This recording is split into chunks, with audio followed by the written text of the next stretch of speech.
The Business of Cleaning, the podcast that brings cleaning industry expertise straight to your ears. We interview professionals from all over to bring our listeners knowledge of how to achieve success within their business. Season 1 is about change management and enabling you to both face and create change in all aspects of your company. We're talking management, HR, suppliers, and more. Let's sweep right into the episode. All right. Hello, everyone, and welcome to the Business of Cleaning. My name is Haley Morris. I'm your podcast coordinator and host. Today with me, I have a special guest. It's actually my very own boss, Sam. So Sam, if you don't mind, please go ahead and introduce yourself. Hey, obviously glad to be here. My name is Sam Riegsecker. I am the marketing operations manager at AA Solutions. And my job basically entails, coordinating all the marketing efforts between content marketing, social media marketing, obviously launch this podcast, and everything in between, basically. So that's kind of my role here. Thanks, Sam. So we actually brought Sam on today for a good reason, and that's because with the current shifts of 2020 with COVID, everything's kind of gone virtual. And to turn it around, we don't know what 2021 is going to bring. Mm-hmm. We bring hope, hopefully, but also COVID numbers are still on the rise and they're considerably higher than spring. We're just dealing with things a bit better. So a lot of it goes back to things aren't running the same way they used to, and that includes events and trade shows. And I know we've got quite a lot of people who attend events and trade shows typically. I know we as JM have attended quite a few.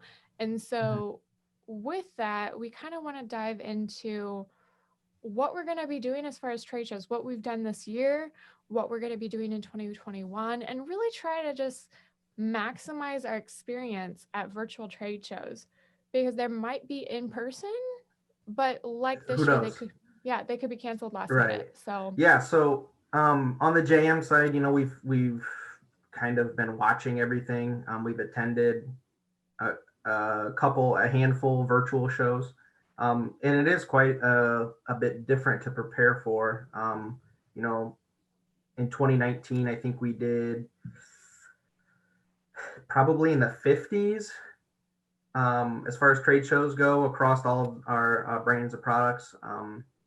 And seeing that shift and kind of preparing for it, it's been a little bit difficult, knowing we, for example, ISSA North America is one of the big shows in the JM world, and we've been doing a lot since the last show to prepare for this year's show that was planning to be in person, and then in the last quarter shifted to virtual. So we were very hopeful that one was going to be the first one in person to kind of get us back on track for 2021, but we're dealt certain cards and we have to deal with them. So it's been a learning curve, I think, on on the event side. But we're excited that hopefully soon enough we get back to the in-person, because there's nothing like an in-person show when we're speaking with people in the industry, between manufacturers and cleaners and, everyone in between. You have that power of networking that has been a little bit different in the last couple months here. So, and it's the idea of the normal. I mean, I know we're anxious. You can see I'm in my home office still. I go in the office a couple times a month just to kind of check in on things. But, I think we're all kind of craving that normal. So hopefully we can get back to the in-person trade show soon. I'm hopeful. We're hoping that the second quarter of 2021, we're back to in-person. I know we have a couple that are scheduled in person in April for some other product lines. But, we're hopeful that it'll get back to in-person soon. mm-hmm. And I think too, just with that in general, we hope to get back to more in person. I know personally, I think it's never going to be 100% in person again, because now we realized we can connect with people on the other side of the Mm-hmm. planet. And it works. And like, even for the virtual trade shows that we went to, we've seen the ones that really haven't really worked for us, but we've also seen the ones that, hey, we're actually getting close to the same amount of traffic we would if we would have, went to the show in person. So I think it's going to be a lot of kind of, watching that path of, companies that are saying, well, is it worth the expense of renting out a venue? Is it worth, um, we're still getting the same amount or close to the same amount of money from vendors to participate. Is it worth the time, like I said, to get the venue or anything like that, or just the preparation, t-shirts and lanyards and all that stuff when, we can go virtual, potentially make the same amount of money on the vendor or on the, like the, like the person who's hosting the event side, but, doesn't make sense. And I'm really interested to see how it evolves in the next, year or so. I think that I think there'll be more in person than virtual if they can help it, just Mhm. because they're not. I mean, nothing beats walking up to somebody and shaking their hand. I mean, that's kind of the business world that we're in. But who knows? Like, who knows what's going to happen? We're a little starved for touch. So I think, Yeah. especially immediately following the ability to kind of get back into it, it's going to be a lot of in person. And then we Right. might see the virtual creep back in as Mm-hmm. time goes on. And it just becomes like, you're right. We don't have to do as like a hosting company for a big event like this. We don't have to rent out the space. We don't have to drop a Right. giant deposit and potentially cancel because of numbers for COVID going up Mm-hmm. or bad publicity, because I'm sure some companies are like, oh, we're going to host this event in person. And then there's a lot of bad publicity to Mm-hmm. putting together a large gathering right now when things are still so uncertain. And then just, like the grab bags and stuff, the physical grab bags, that money adds up. So being able to cut those expenses, potentially make your ticket price a little lower and draw Mm-hmm. more people in and still make the same amount of money is going to be hugely alluring. And then you get those people across the globe, across the country who couldn't attend before. So Yeah, and I I think I do think that these virtual trade shows, as more companies, I think there's going to be more companies that dive into the virtual trade shows, and I think at this point it's going to be almost like competition between the two, not only to get like software vendors like JM or distributors to buy in, but I think a lot of it is, hey, we have a good platform, we have a tested platform virtually. um, and I know the couple that we went to, some were super well organized and others really kind of were last minute struggles. So, the more you can plan with a virtual event, I'm willing to bet that there's going to be more new virtual events moving forward, with more companies doing more virtual events because they can, you know, plan, and there's enough like Zoom or Teams, or different other platforms that they can use to, kind of stay organized, but also host it and not have any bugs, really. So. well, and I think too, while I was doing a little research for this yesterday, I saw a site that hosts conferences like this and trade shows. And the setup is so nice, and they do all that background site management type thing, traffic tracking, which is a big thing because when you go to trade shows, you do get some, but if you're not on it, I guess sometimes it might be a little less than expected. Right. But everybody's leaving a footprint. So anywhere somebody goes within this conference or this trade show, there's going to be a way to track it Mm-hmm. and let you know. And I'm sure, I don't know if conferences are doing it yet, but how long do people stay at your booth? What is that typical time you can hold somebody? How do you make that time longer? How do you make somebody stay for the whole time slot? Um, and then like questions that are asked and stuff. And just there's going to be more ways to evolve and track things that are difficult to do in person. Like instead of having somebody there typing up all the questions or recording it and Right. things like that and getting, and there's a lot of noise and input and things going on at once. This is just the computers doing all the hard work for you. Mm-hmm. So there's certainly a lot of benefits. And I think one of the things too to go with that is okay, trade shows probably are going to be virtual for a good while. And then there's going to be more popping up as time goes on. Mm-hmm. And so the question becomes then 2021, there's probably going to be, I know you said there's already some in person ones that we're scheduled for, but how do you decide between those in person ones? How do you decide to go virtual or in person or find that balance of both going into 2020 right now? And then how do you do it going forward after that when things settle down a little bit?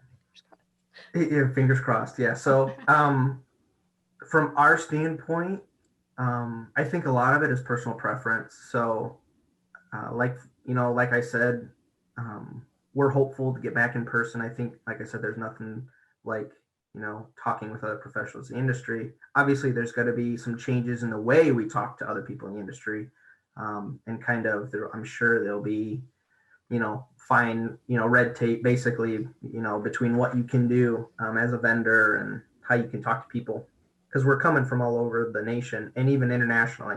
So I'm really interested to see that. I think attending in person is going to be a lot of deciding on your own. Um, I almost want to say that some of these people are going to do virtual and in person, maybe to start. That's an idea. For like the same trade show, having like a Yeah, hybrid? right. Having like a hybrid environment. Like, I'd be interested to see how that would change the demographic because, like, I think that there's room for growth in the trade show industry. It's been about the same for I don't know how long, but I feel like trade shows have kind of been, the in-person thing for a long time, and I'm interested to see how the numbers change from where they were before all this COVID and where they are now as far as people going back to the shows. Um, so as far as in-person stuff goes, I think virtual shows, a lot of these in-person shows, the fine print says, hey, if the numbers don't, well, we're going to schedule this for in-person. If the numbers don't improve, then we're going to have to go remote. So they're almost preparing for both anyway. Um, obviously the remote one being worst case scenario, but I think there's a lot that goes into a trade show, so I wouldn't be one planning for both. That would be tough. So yeah, that's kind of where like I think it's gonna get to. I think it's gonna be almost the hybrid between the two. Like I said a little bit ago, I would be extremely surprised if there's virtual trade shows that pop up that we never would have thought would have popped up come 2021 or into 2022. But I think probably 2022 will be back to normal trade show stuff. So I think a lot of the virtual trade shows will, kind of phase out and there'll be more in person. Subside, yeah, a little Yeah, bit. It might yeah, be more balanced. I too, like I said, I think it's going to be where we're going to move really heavy for a while back into in person when we're able, and then virtual start to creep in again once people are like, hey, that was kind of convenient. right. Well, I think it's convenient and from a cost perspective on people attending, like Mhm. ticket prices, hotels, food, airfare, and the whole 9 yards. That kind of, I know from experience that kind of stuff adds up in a hurry.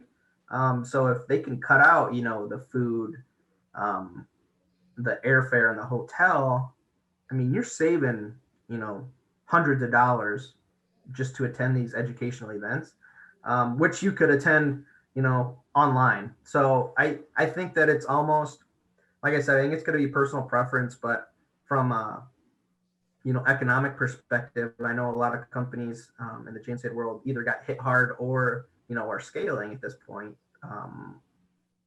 I'm interested to see how like attendance of these shows go because if they're virtual, I mean, I feel like more people will attend. They'll probably get the same out of it. Um, but yeah, it's going to be really, really interesting moving forward. Yeah, and I think too, just kind of with the idea of it's more affordable. You can actually afford now to bring in some maybe supervisors or team members that you couldn't before to these events. The Yeah. if you're scaling or you would like to scale and you're not yet scaling, your current team members are going to be your biggest bet. So Mm-hmm. investing in them is going to be easier when you can actually afford to do so. And I know a lot of companies right now are dealing with budget cuts from their customers. Their customers are like, we have to scale back. We don't have people in the building. We don't have the budget for it, even though we want more. Um, Right. so the ability to invest in trade shows, I'm sure, has gone down for some, but making it more affordable and more accessible as people start to get back into increasing those budgets and we start to move past this recession, you're going to want to include more team members. You're going to want to instill more leadership and knowledge and education and across the board. Well, I think that that's a big thing even for me. You know, I think it's important for people to be involved in these kind of things because there is a lot of educational value. Um, guest speakers are like huge in the trade show industry. Finding trade shows that have speakers that speak to stuff that could, you know, instill a lot of knowledge into your people and could get them intrigued to learn more, even more about the industry. To me, that's value money invested into your company. So, I think a lot of I think a lot of companies in general don't spend enough on, you know, continuing to educate their employees. And I do think that there is value in trade shows and listening to these speakers who have experience, who kind of have insider information into what's going on in the industry. Maybe it's something that hasn't hit your region yet. It's kind of knowledge that you can prepare for moving forward. So, I to me, I think that the guest speakers are, if you can find events that have good guest speakers, I think it's good to invest in getting your people there if you can at this point. Mm-hmm. And it's one of those things, I think, too, investing in employees. I know just from a leadership perspective, it could be scary when it's a huge price tag. I know Mm-hmm. from any business, it's always like the schooling or this technical training or things like that can sometimes be especially large. We put Mm-hmm. so much value on it that the price tags are huge. And when you've got new equipment that you need to get or investments in software that you need to make, adding that extra, it's usually seen as an extra or a perk or a luxury thing for your employees to help their training. Becomes very short-sighted. It's hard to see past that red tape of the price tag. So lowering that price tag, making things much more efficient and running and things on the hosting side so that you can lower the price tag. You don't have to consider the boarding and traveling expenses. It will be beneficial just across the industry, raising that And standard. right, and that's where I almost think that some trade shows are going to offer opportunities just to view the guest speakers. Like you can pay, maybe $100 a person or whatever, $50 a person just to listen to the guest speakers. Um, you know, that's something that I would pay for. Mhm. Hearing, certain people in the industry kind of giving you a heads up of what's coming. To me, that's good money invested into your company, for potential growth opportunities and just kind of forefront information that you wouldn't have known if you wouldn't have spent that $50. You know, as these virtual shows and in-person shows continue to, people try to decide what they want to do. To me, if there's an option just to pay for the guest speakers, and if money if money is kind of tight, to me that would be worth your time, and even for your employees' time. Well, and the idea with technology is that even though we mass produce phones, we mass produce computers, and software is generally just, created to send out to people and then it fits later. It's still this idea that it's customizable at Mm-hmm. any form. Your phone is your phone. It doesn't look like anybody else's when you unlock it. Your computer doesn't look like anybody else's. So when you go into a virtual trade show or you go into a website, you want it to be about you. Or in this case, your employees, your team members, your leaders, your supervisors. You want it to be about them. So being able to say, I'm going to save money because these people don't need to go to the vendors. These people don't need to go to breakouts, but they would benefit from a keynote speaker with this kind of knowledge. It's hugely beneficial in saying, I'm giving customized training to my team. I'm giving a Right. customized experience. And they feel a little more appreciated as an attendee going to these events that, hey, it's about me. It's about what works with my schedule, what matters, what I need to learn. Because sometimes going to these events, if you've ever gone to one, it's like, oh, why am I in this room right now? Mm-hmm. Or you Uh, pick the wrong session. At least with these virtual shows, you can kind of pick the session based on the topic and kind of a short description of mhm. what my employees are going to see, or hear about. And I think going back to, um, the employees kind of enjoying the educational point, to me, when I get the opportunity to go to trade shows in the marketing industry, I know this is a little bit different, but you know, I get juiced up because I'm writing down notes as fast as I can just to kind of understand what's going on. It might not even fit our industry. It's just marketing knowledge in general. Insight into somebody else's brain that's been in the industry longer than me. And I know a lot of these guest speakers have been in the industry a long time. So their insight is super duper valuable for a frontline worker or even somebody that's been in the industry maybe is longer than them, but just don't have the experience in that certain niche that they're discussing in the speech. So there's a lot that goes into guest speaking. Yeah, and I was going to say too, just I'm losing my point. Oh my gosh, I lost my point. Anyways, kind of going off of that guest speaker, though, that it's such a vital part of it. And it is one of the big things that you want to consider part of maximizing your experience with the trade shows, these virtual experiences, because we're very familiar with, how it works when you're in person. Virtual is a Mm-hmm. big question mark still for people. It's several months into kind of being a little thicker into it, but it's still a question mark. The hosting parties and the vendors and everybody's still trying to figure it out. What are like some of those things that we still need to look for, even though it's virtual? What do you look, especially because a lot of times it's all written out ahead of time. So, what are the things that you look for to actually make sure it's worth the attendance? So yeah, so I think the interesting part that like I've dug into getting our digital booths ready, and the interesting part is a lot of the bigger virtual shows that we're attending, the online booth is a lot like what they made the vendor portal for trade shows in person. So that's really been kind of interesting to see is the setup part from a vendor side really hasn't changed a whole lot. But I think obviously the agendas and the scheduling and all that stuff is changing.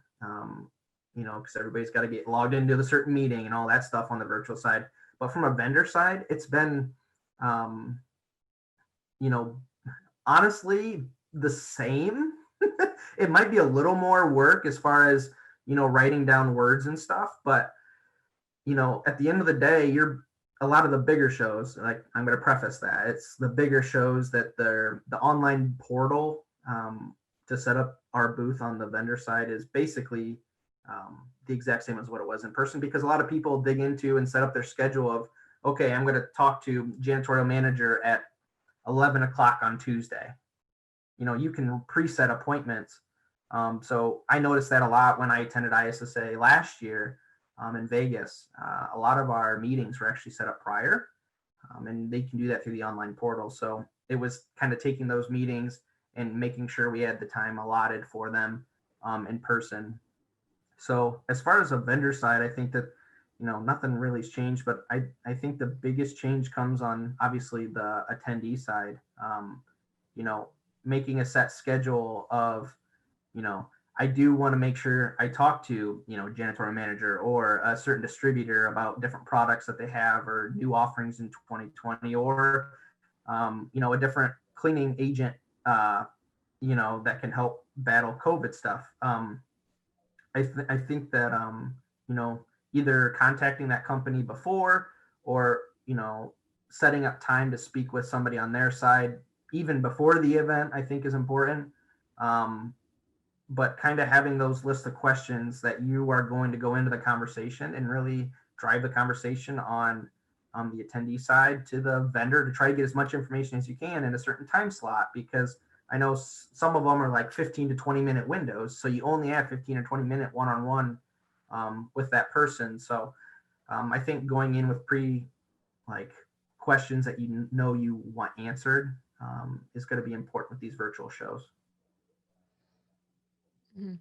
I think too, so you're looking at the vendors, you're making sure like those vendors, if that's what you're going for, and we get to the option, eventually where it's speaker or vendors or both, and you can pick and choose. But right now it sounds like you kind of go in, you sign up for what you want, but essentially you're paying for it all. But you want to make sure the vendors you're going talk to are with your time, that there are vendors there that are beneficial to you. So you're looking for the keynote speaker, you're looking for vendors that are beneficial to your company that makes sense for where you're at and your growth. Um, I think too, one of the big things we've seen recently with maybe a Zoom based trade show versus one that has the proper hosting website and is extremely well organized is that you do want it organized. You want it very well structured and you want it to have a really nice agenda. So you actually know where you're going to be. It's like you said, you want to have those time slots when people are going to be there. Because even if people don't come for one, like you don't have the actual attendance that you expect or nobody signs up, you know what's next on the schedule. It's not like you're just standing around waiting and then nobody's going to come. Um, so that ties a lot into just those things that you want to look for as you're going forward because you want to make sure it's actually going to, again, bring the value that you're putting into it when you spend the money to attend. And that kind of goes back to those are all incentives and things that you want to pull away. And it ultimately comes back to getting intel and education to make you better so that when you come back, you have something to grow with. Well, and I think a lot of it goes to implementation too. Like I think that's the hardest part for businesses. They come back from these trade shows, and I've heard it in the past call it trade show high. I mean, as far as implementing the changes and stuff they want to see, but I think it's a long-term play too. You could potentially not see a return on investment at all from attending a trade show, or you could improve your operations and grow your business and scale it based on the information you hear. So I think it's important. I think these trade shows are valuable for companies. I think it's a lot of it is how you bring it back to your business and how you implement it for the next year or the next 2 years or the next 3 years before you could potentially not see any revenue boost on your business side for the next year while you implement a process. So yeah, I think that event follow-up and kind of implementing it in your business is a really key part to these trade shows. Yeah, because it's again that takeaway, whatever education and knowledge and experience that you're bringing from it, you want it to be usable. And I know what you're talking about by trade show high. I've attended conferences and things before where you come back and your entire team's like, all of these amazing ideas, and either they don't do anything with them or they try to do everything at once and it sort of crashes and burns and Well, doesn't go. it overwhelms the staff, and I think that's why I said it could take a year to implement, because Mhm. it's almost like you have, like I said, you have to write down notes as fast as you can to know how to implement this stuff, and you have to do it almost step by step by step in order for it to really see the scaling growth on your business. So yeah, to me, I think that's almost the underappreciated side of trade shows. I think that there's a lot of room to growth on that. A lot of room for growth for a lot of businesses on that side is, you can't, flip a switch overnight. It's kind of a slow process to get something big implemented in your business. So yeah.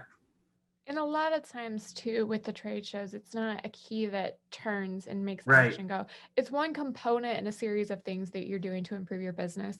So it's like any other measure that you're taking to do continuous improvement. And that's why we continuously attend trade shows. It's not a one and done type deal. If it were, we do a lot of research for a couple years on end to pick that one trade show that's going Mm-hmm. to make or break it for us, but it's not like that. It comes back to, like we mentioned before, the education aspect is a huge thing. What are you learning?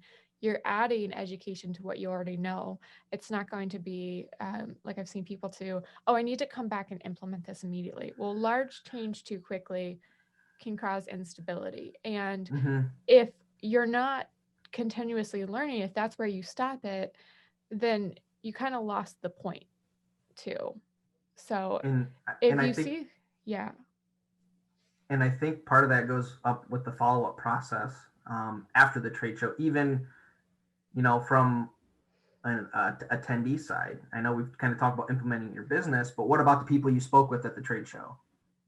How what are you taking from those questions that you prepared going into the conversation with those people? How are you taking that information? Are you following up with that person? I'm sure the people who you reached out to are calling you, emailing you, et cetera, because we do that on our side. kind of seeing where you're at as a business, what did you take and what are you going to implement to help reach that success?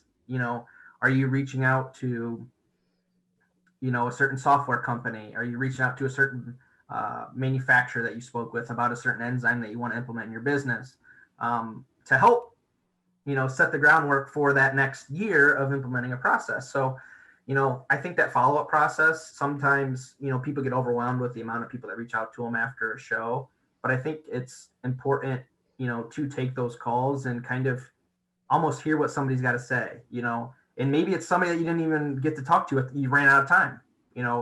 There's only a certain amount of time slots, so maybe it's the next best thing that you just didn't get to hear about at the show. So yeah, I think that follow-up that first probably 6 weeks after a trade show is probably the most crucial to really kind of seeing any success in your business. Yeah, and I think a lot of it, it's like if you're going to measure something, like with these whole tracking things for the trade shows, all that information we like because it's super beneficial to tell a vendor how they did, what they actually Mm-hmm. gained from being a vendor there, but also for attendees. Um, when you measure something, you set up that system ahead of time. So like your follow-up should be no different. It should be you've set up a plan in advance. So not just for if I'm going to follow up with vendors, how am I going to track that information? What kind of plan do I have? Do I have time set aside when we come back to do that? And then also the education side. If you like the ideas that you came back with, you don't want them to either overwhelm you or go to waste. So do you have your own breakout sessions and brainstorming sessions when you come back to actually sort through information and put back on your hard hat of thinking, so to speak? So going to a trade show is not just shipping off your people and showing up and coming back and then an explosion of activity. It's carefully thought out and planning. As much research as you do in finding a good virtual trade show, you should do that much in planning what your next steps will be after. Yeah, so going off of that, I mean, if you do send your people off, you know, maybe have them prepare a PowerPoint to share in a company meeting, in the next month, or having it share to you as the boss or the manager or the supervisor, if you send your staff or team. You know, I think the more you can document too the information that you get from a trade show, the more you're going to be better off. And I think that goes for really anything in business. Is the more you can document, the better. Mhm. Because you know, especially in this industry, there's so much turnover that having that documentation saved could really help speed up knowledge transfer and stuff uh, on your employee side too. Yeah, I mean, have a Google folder where each Right. person has their own doc and they can data dump throughout the day, and then they come back and they hash through the information, and they meet and they Mm-hmm. discuss it. And then if you're sending, team members who maybe aren't leadership positions, who aren't used to presenting, because I know for me, doing my first presentation to exec is stressful, and it doesn't have to be. Just do like post-it note things. Do a breakout session where it's an informal session. Everybody's, that old idea of the round table, everybody's on the same footing and you're just discussing, because those, you know, whether it's a supervisor or an executive, or it's somebody on your cleaning team that's just starting to excel and you want to give them that boost in education, you want the input, you want to treat them kind of the same when you come back, or you're going to lose something, you're going to lose an opportunity.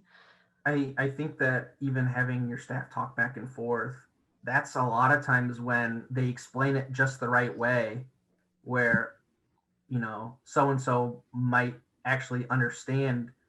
Maybe they didn't understand what the speaker said. They couldn't really kind of grasp the information, but if I come back and talk to you and explain to you what this guy said or what this woman or whatever said in the presentation, my words might hit you a different way and blow your mind, or it might just click the right way. You don't know that. So that's why I think that even the presentation stuff could potentially be overlooked, because I know we're all busy. I mean, that's just kind of the nature of working in a business environment, is everyone's busy, especially a service-based environment. You don't know when you're going to have everybody in the office, but to make a point to kind of share that information, I think could potentially help your business continue to grow. Mhm. And I think too, for somebody who's listening and says, well, this is a lot of work to do all this planning, research, and stuff. Yeah, it might be a lot of work, but maybe then you attend less trade shows, which I think we Mm-hmm. all kind of are anyways. And you put in more work and your ticket price might be lower, but you might gain significantly more out of 3 or 4 trade shows versus the 15 to 20 that you might have been attending before, just to throw people in the hopes that they would pick up something. If you're doing all that extra work, the additional prep and the additional follow up and working with your team, and maybe, yes, they're not on the job as much for that week or two following as they would have been, but then how much does your company grow from that extra time to just kind of cultivate your own innovation and your own leadership growth? So, Mm-hmm. No, I agree. You know, to me, I think a lot of it's just documenting the process. So, having a set process set up, it's going to take forever to build the first time. I know that's how legitimately any process is it does take, a little while, and it might take the first couple of trade shows for you to tweak it and get it right for your business. Um, and then, being able to repeat it from that point on makes it easy. So I think, if we've learned anything from 2020, it's, you know, use this time to document and do a lot of the back end work while you can. And then, 2021, set the ball in motion to kind of push forward. And um, I think a lot can be said to businesses who are using, maybe this downtime or maybe this time when you're super busy, depending on what industry you're in. I think a lot of the more you can prepare for business moving forward, the better you're off you're going to be. agreed. Yeah, I agree, especially just right now with so much technology flooding into the cleaning industry, to take that extra time to make sure that whatever investments you are or are not making is actually worth your decision. It's going to be monumental. And I think we're seeing more people seeing process shifts, whether it's on the job and being more efficient in cleaning and a little more thorough but faster, or it's on these leadership and these educational incentives that we're starting to adjust to, because it's all shifted and changed. Putting that extra effort into making sure that process is in place, that you've done your research, you've prepped and everything accordingly, it's going to pay off. Mm-hmm. No, I So, agree 100%. and that might just be, maybe you don't go to a trade show and then you're like, okay, Right. well, And I I did think all it's this. okay. Yeah. Yeah. And I think it's okay.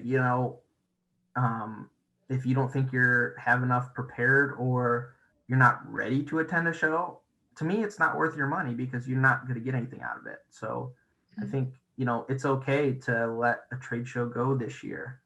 Like, and I feel like a lot of people are scared they're going to miss something. But if you could potentially miss something bigger if you're not potentially at home doing a process or in the office doing a process too. So, Mm-hmm. I think it's okay. And I think if you said, okay, I can't attend, I'm not prepared for Or this. send somebody else or Yeah. send, another Well, employee or something. if you don't have the process in place, and say, worst case scenario, I don't have the process in place, I don't have somebody who could take on this and actually bring back useful information for the cost, then look at what things are being discussed at these trade shows right now and pull educational resources for your team. There are so many free resources out there, and all it takes is Google. Just hop on, look it up. You can pull actual academic journals over a lot of stuff or something related to it, but people are just talking about what's relevant, and even getting a, a higher level understanding of what's hot, what's going on, what are the topics being discussed at a trade show, and it's free. And you send it out to your team and you give maybe everybody on your team the option to read this resource, even if they wouldn't have attended. You're still doing something. And if you took the time to realize that you're not prepared and you pivoted to this method, you're still doing something that's helping your team. You're still doing what's best for your team, what's best for your company. So, Well, I think YouTube also is a great resource. There is a ton of information on YouTube, but there's also podcasts like this one. People could, you know, potentially be listening while they're doing something else.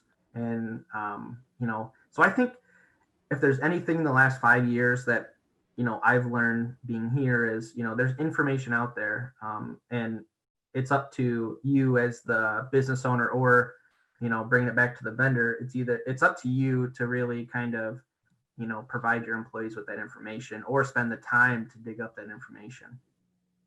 It's up to you to maximize the experience. Yep. All right. So I think this is a great place to wrap up the episode. We've talked about a lot with just in regards to what's going on with the trade show environment in general, especially virtual, the pros and cons of it, and just a good setup of what to look for, how to be prepared, what to look for when attending a virtual trade show or even an in-person one. I think a lot of our tips will apply both ways.